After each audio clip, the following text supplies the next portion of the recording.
Si tu regardes ton compte en banque fréquemment, mais que tu ne comprends pas véritablement ce qui s'y passe, si tu te demandes comment est-ce que tu en es arrivé là, peut-être à une situation de découvert ou de surendettement, si tu vis un stress financier chronique, si tu as des objectifs financiers qui sont encore flous même pour toi, ce sont quelques signes que tu as besoin d'un diagnostic financier. Et dans cette vidéo, je te montre en quelques étapes clés comment le réaliser toi-même à la maison.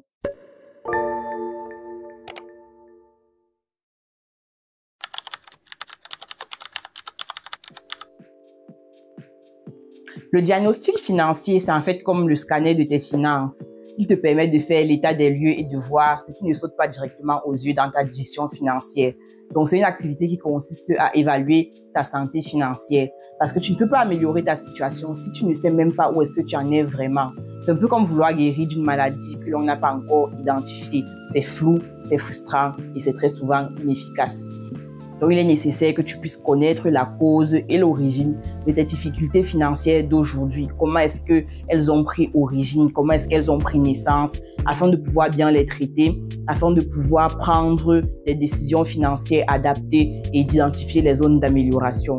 Donc, ce n'est pas pour te culpabiliser, ce n'est pas pour te punir, mais au contraire, faire un diagnostic financier, c'est pour te libérer. Parce qu'une fois de plus, si tu ne sais pas d'où tu pars, si tu ne sais pas là où tu vas, tu auras du mal à définir un vrai plan pour avancer dans tes finances. Pour faire le diagnostic de tes finances, la bonne nouvelle, c'est que tu n'as pas besoin d'un professionnel à 300 € que tu vas payer. Tu peux prendre rendez-vous avec toi-même, tu t'assois 1 à 2 heures à la maison ou dans un endroit calme avec un carnet, un stylo, tes relevés bancaires et tes relevés de paie et bien évidemment avec la checklist pour réaliser ton diagnostic financier que je te fournis gratuitement. Tu pourras la télécharger après avoir regardé cette vidéo en bas de description. Donc, une fois que tu as pris rendez-vous avec toi-même, le plus important, c'est que tu dois être honnête avec toi-même. Sache que personne ne te regarde, donc il y a juste toi et ton avenir financier entre tes mains. Donc, sois vraiment intentionnel lorsque tu réalises ce diagnostic financier. Ça ne sert à rien de te mentir à toi-même, de te voiler les yeux. Comme je l'ai dit tout à l'heure, le but, c'est justement de pouvoir voir ta situation financière telle qu'elle est aujourd'hui, de pouvoir comprendre les causes, l'origine, ce qui t'a amené à te retrouver là, afin de ne pas répéter les mêmes erreurs et de prendre des décisions financières futures qui vont t'aider à avancer. Donc, un bon diagnostic de tes finances va se faire en 4 étapes. La première étape, c'est que tu dois regarder ce que tu gagnes, c'est-à-dire tes revenus, tout ce qui entre dans ton compte. Donc, tu dois savoir exactement combien est-ce que tu gagnes chaque mois, qu'est-ce qui rentre exactement dans ton compte chaque mois. Donc, la première des choses, c'est ton salaire net mensuel. Combien est-ce que tu as gagné chaque mois sur les 6 derniers mois de janvier à juin? Prends ton bulletin de paie, regarde et vérifie que le montant sur ton bulletin de paie, c'est bien évidemment le montant que tu as reçu sur ton compte bancaire. Et tu le fais pour les 3 ou alors pour les 6 derniers mois. Mais moi, je te conseille les 6 derniers mois parce que plus tu as d'éléments, plus tu as d'informations, plus ton bilan financier, ton diagnostic financier sera précis.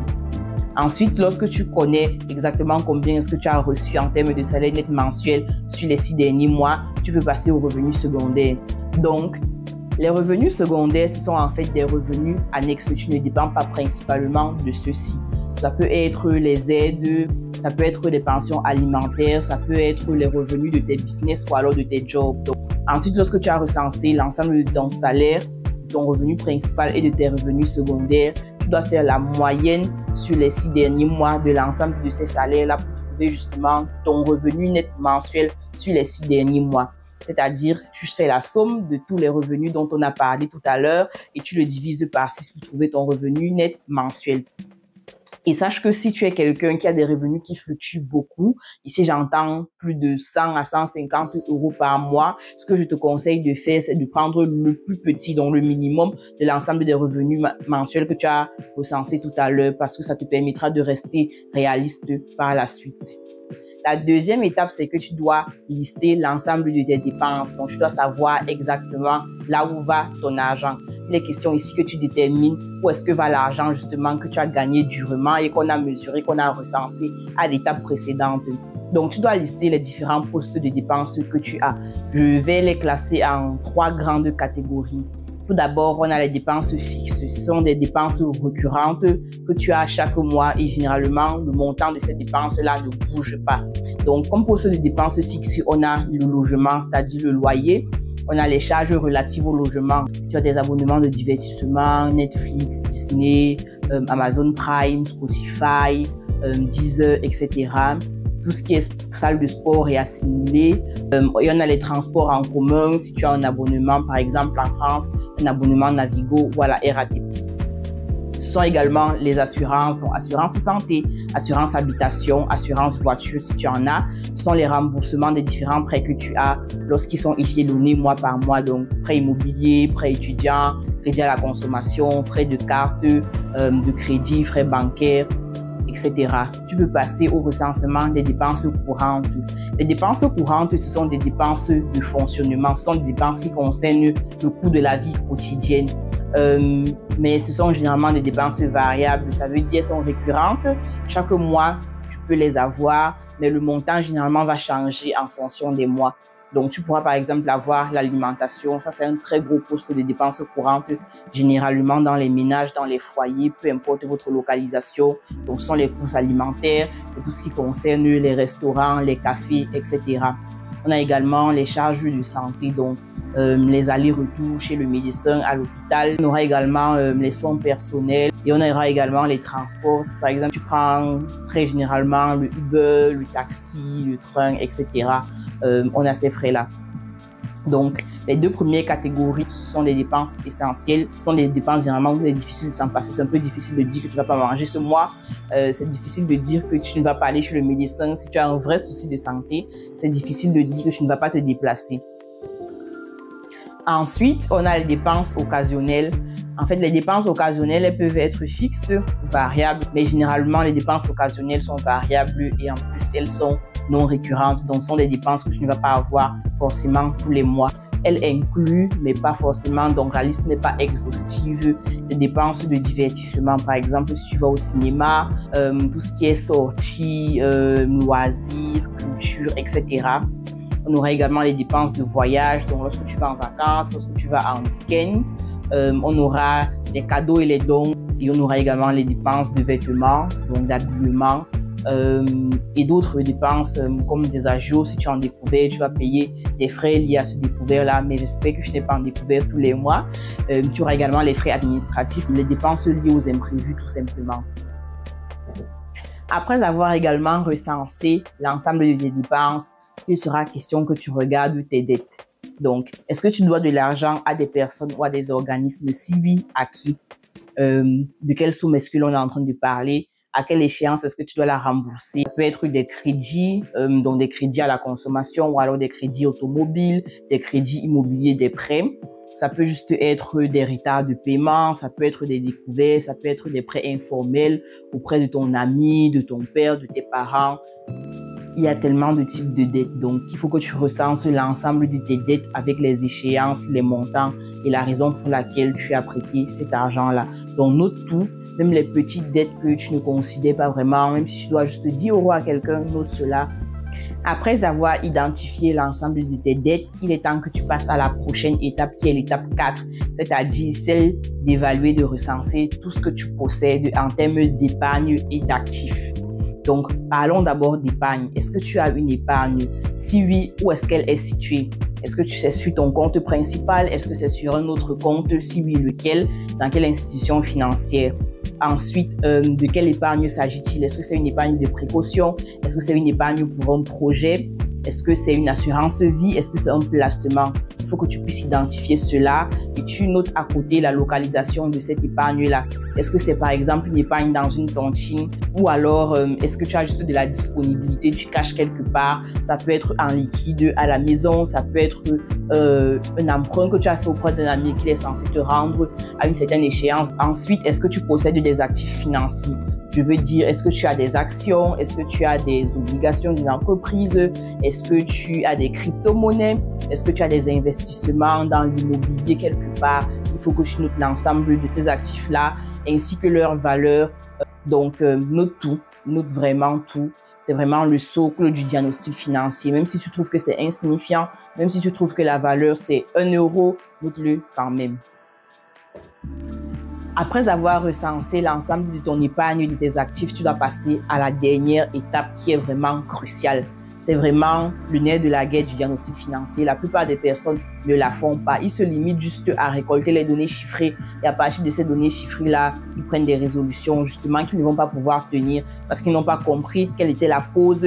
Donc, la dernière étape pour réaliser ton diagnostic financier et un diagnostic financier optimal, c'est l'analyse de tes données, c'est l'analyse de tes finances, c'est l'analyse de tes dépenses. Il faut que tu ailles au-delà des chiffres et que tu leur donnes un sens. Le diagnostic financier, ce n'est pas juste évaluer les chiffres, c'est aussi oser te regarder dans le miroir et comprendre ton rapport à l'argent. Qu'est-ce qui le forme, qu'est-ce qui le constitue? Parce que derrière les chiffres que tu as, il y a des habitudes, il y a tes habitudes, il y a tes croyances par rapport à l'argent, il y a tes peurs, il y a ta personnalité financière, il y a tellement de choses et tu dois te poser les véritables questions. Donc, je vais te lister quelques questions que tu peux te poser qui peuvent t'aider au niveau de l'analyse de ton diagnostic financier. Il faut que tu te demandes est-ce que ton reste à vivre est positif à la fin de chaque mois sur les 6 derniers mois qu'on vient de regarder. Tu peux également te demander quand est-ce que tu dépenses le plus. Est-ce que c'est lorsque tu es stressé, comme je le disais tout à l'heure? Est-ce que c'est lorsque tu es en joie? Est-ce que c'est lorsque tu es en colère? Est-ce que c'est lorsque tu es frustré? Est-ce que c'est lorsque tu te sens triste, etc.? Détermine à quel moment est-ce que tu dépenses le plus. Et là, je ne parle pas de tes dépenses fixes comme le loyer, mais là, je vais parler des dépenses occasionnelles et des dépenses variables. À quel moment est-ce que tu dépenses le plus et comment est-ce que tu dépenses? Est-ce que tu dépenses, par exemple, dans l'alimentation? Donc, tu es stressé, tu augmentes ton budget alimentation, ou alors tu es en joie, tu augmentes ton budget shopping, ou alors tu es en colère, tu augmentes ton budget distraction. Autant pour moi, identifie quand est-ce que tu dépenses le plus et comment est-ce que tu dépenses. Ensuite, pose-toi la question de savoir quel pourcentage de ton revenu est dédié à l'épargne, à la dette, à la croissance. Donc, ça peut être dans des formations, ça peut être dans l'investissement. Donc, à chaque grande catégorie, sous-catégorie, autant pour moi, qu'on a cité tout à l'heure de dépenses, il faut que tu acceptes un pourcentage de ton revenu net mensuel que tu as déterminé au préalable pour pouvoir avoir une vision. Ensuite, lorsque tu as ces différents pourcentages, là, il faut que tu te poses la question de savoir est-ce que le pourcentage de chaque catégorie de dépenses dans ton revenu net mensuel te correspond? Est-ce que c'est adapté à ta personnalité? Est-ce que c'est adapté à la vision, aux objectifs que tu t'es fixés par rapport à tes finances? Encore faudrait-il que tu aies une vision financière, que tu aies des objectifs financiers, mais ça, on va en parler dans une autre vidéo. Ensuite, il faut que tu te poses la question de savoir quel est ton profil financier actuel et quel est le profil financier auquel tu aspires, auquel tu veux tendre. En termes de profil financier, j'ai réalisé une vidéo sur les profils financiers qui sont justement déréglés à cause des blessures intérieures. Donc, n'hésite pas à la regarder pour en savoir plus sur les profils financiers. Quelques profils financiers qu'on peut avoir, par exemple, c'est celui de l'épargnant prudent, c'est celui du dépensier compulsif. Ensuite, tu dois te poser la question de savoir est-ce que tu as des blessures émotionnelles qui influencent, qui sabotent ton rapport à l'argent. Si oui, il faut que tu puisses identifier ces blessures-là et que tu commences justement à les traiter pour que durablement, les décisions que tu vas prendre sur le plan financier, tu puisses les tenir, tu puisses les respecter. Et enfin, la question que tu dois te poser, c'est est-ce que ma vision, est-ce que ta vision, est-ce que tes objectifs, est-ce que tes dépenses sont alignées avec tes valeurs? Est-ce que tu es là où tu veux être? Est-ce que tu es là où tu aurais voulu être? Est-ce que tu es là où tu as planifié d'être en ce moment? Donc, c'était la dernière étape, celle de l'analyse pour réaliser ton diagnostic financier. Maintenant, tu sais exactement où est-ce que tu en es sur le plan financier et comment est-ce que tu en es arrivé là. Tu sais si c'est juste un problème de planification financière ou alors s'il y a des causes plus profondes au niveau de tes habitudes, au niveau par exemple de tes émotions, est-ce que tu as des blessures, tu sais exactement ce qui influence ta gestion financière et maintenant tu peux prendre des mesures correctives qui vont durer. Donc bravo à toi si tu as fait cet exercice jusqu'au bout, si tu es arrivé à la fin. Est-ce que tu peux mettre ton diagnostic financier, ce dont tu t'es rendu compte sur tes finances et sur toi dans la barre de commentaires? J'ai hâte de vous lire, j'ai hâte de savoir où est-ce que vous en êtes sur le plan financier. Et également, sache que si tu es dans les découvertes, j'ai réalisé précédemment une vidéo qui explique en 8 étapes simples et concrètes comment sortir du découvert en 6 mois. Rendez-vous dans la prochaine vidéo, je vais t'identifier 3 points à prioriser pour rééquilibrer ta vie financière après avoir réalisé ce diagnostic. Donc, n'oublie pas de télécharger le PDF Mon diagnostic financier optimal. Le lien est en description de cette vidéo juste en dessous. Allez, à bientôt pour une nouvelle vidéo inspirante.